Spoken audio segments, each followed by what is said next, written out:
कविता पढ़ाएंगे आत्मत्राण। और ये कविता रची गई है रविंद्रनाथ टैगोर जी द्वारा। तो इन्होंने ईश्वर से कुछ अलग ही तरह की इच्छा व्यक्त की है। वो कहते हैं कि विपदाओं से मुझे बचाओ, ये मेरी प्रार्थना नहीं। हे प्रभु, वो मंदिर में जाते हैं और प्रभु से प्रार्थना कर रहे हैं कि सब लोग कहते हैं कि हे प्रभु मुझे कष्टों से बचाना, हे प्रभु मुझे सुख समृद्धि देना, मुझे स्वास्थ्य देना।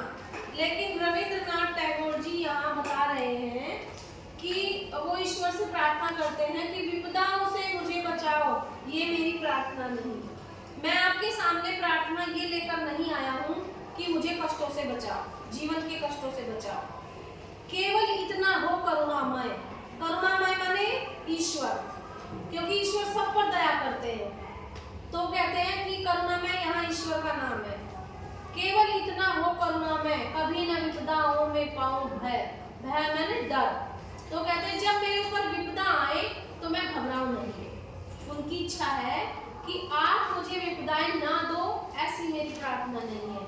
मेरी प्रार्थना है कि जब मेरे जीवन में कठिनाइयां आए, विपदाएं आए, मुश्किलें आए, तब मैं घबराऊं नहीं, मेरा जीव घबराए नहीं। दुख ताप से व्यथित चित्त को न दो सांत्वना नहीं सही। दुख ताप से व्यथित, व्यथित माने दुखी, चित्त माने मन। तो कहते हैं जब मेरा मन दुख से, ताप होता है सूर्य की गर्मी या आग की गर्मी, तपन। जब हम ज्यादा सूर्य की धूप में जाते हैं या आग को तापते हैं तो एक जलन सी पैदा हो जाती है थोड़ी देर बाद और हम पीछे हट जाते हैं। लेकिन वो कहते हैं दुख का भी ताप होता है। जब हमारे पास एक के बाद दुख ही दुख आए जा रहे हैं तो दुख का भी कष्ट होती है, जलन होती है, तपन होती है। तो वो कहते हैं कि दुख ताप से व्यथित चित्त को ना दो सांत्वना नहीं सही।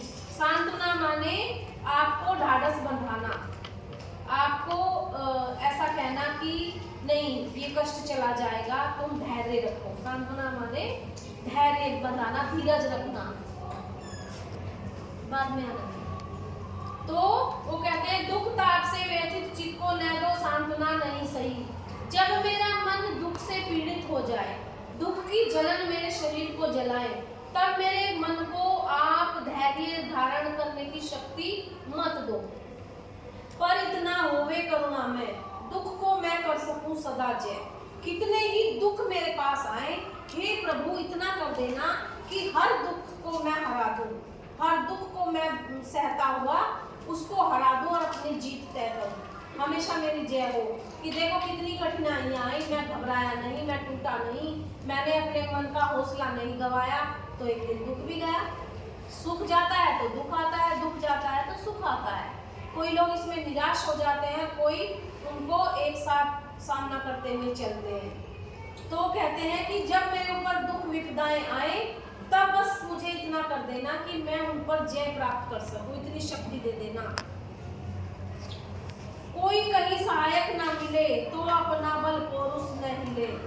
जब मेरे पास विपदाएं आएंगी, कठिनाइयां आएंगी, तो कोई मेरा साथी मिले ना मिले, मुझे परवाह नहीं है, कोई मुझे साथ देने वाला मिले, लेकिन अपना बल